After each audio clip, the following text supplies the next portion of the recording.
Next up, we are going to be covering section 3.2, dealing with differentiability.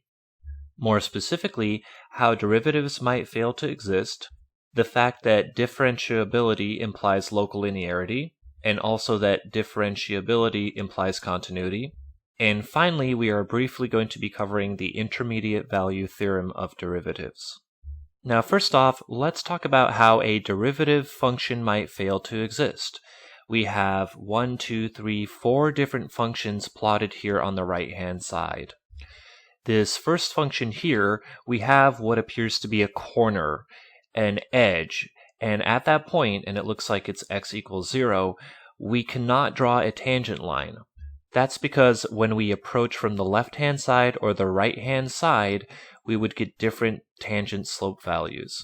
So anytime you see a sort of corner on a function, just know that you can't differentiate at that point.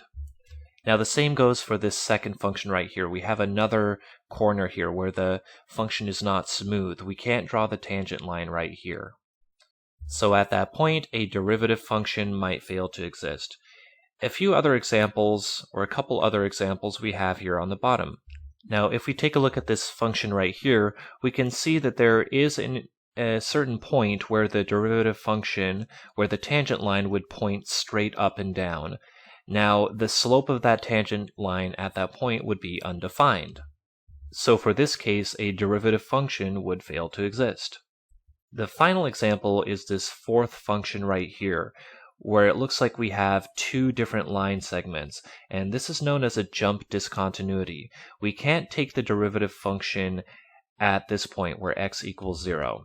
That's because the limit as x approaches 0 is different from the right-hand side and the left-hand side. We can't draw a tangent line at that point, and therefore a derivative function does not exist for this function as well. Differentiability implies local linearity. Now what does that mean? Well, let's take a look at this first function right here. It looks like it's f of x equals x times cosine of 3x. Now let's see what happens when we zoom in at a certain x value. So you will notice that the more we zoom in on this function, the more it looks like a straight line at that point. Theoretically, if I zoomed in as far as I could, at a single point, the function would actually be linear. If you zoom in on a curve far enough, at some point it's going to be a straight line. A good analogy I like to use is that the Earth is round, but when you stand on it and look at the horizon, it appears that the ground beneath you is actually straight. It's in a straight line. And how that ties into derivatives is that in order for a function to be differentiable, meaning that you can take a derivative of it, it implies that there is local linearity, which means that if you were to zoom in at any point on that curve, you would get a straight line. Now, if that isn't the case, then that function is not differentiable. If a function is differentiable, meaning that you can take the derivative of it, that implies that the function is continuous. Just like we were talking before, that if you zoom in on a function far enough, it appears as a straight line. Now for these four examples, that's only true for this first function right here. If you look at the other three functions, we have a discontinuity right here, a discontinuity right here, and right here as well. So for each of these three functions with the discontinuities, they are not differentiable. Now I know here it says that h is equal to 0.1, but let's just pretend that this is a true tangent line where h is equal to 0. For some reason this software doesn't allow me to do that. But let's take a look at this function right here.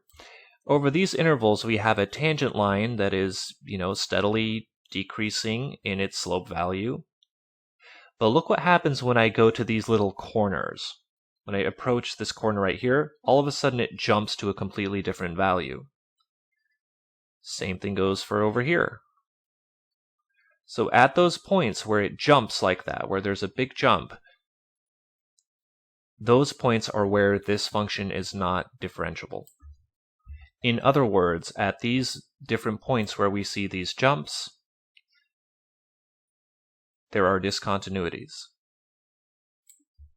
Now, building on what we just talked about, here we have the intermediate value theorem for derivatives that states that if A and B are any 2 points in an interval on which f is differentiable, then f prime takes on every value between f prime of A and f prime of B. Let's say we have a function f of x, and we are looking at an interval on f of x between 0 and 0.5. Let's say that 0 is point A and 0.5 is point B. That means that there is a derivative value for every f prime, every point on f prime from 0 to 0.5. In other words, if f of x is continuous on an interval between 0 and 0.5 or any other interval you want, then the derivative function must be continuous between those 2 points as well. It's just kind of a fancy way of saying that. In reality, the intermediate value theorem basically just says that if you have a certain function that is continuous, then the derivative function is going to be continuous on a specified interval as well. It's kind of a long way of saying something fairly obvious. And that is going to wrap up section 3.2.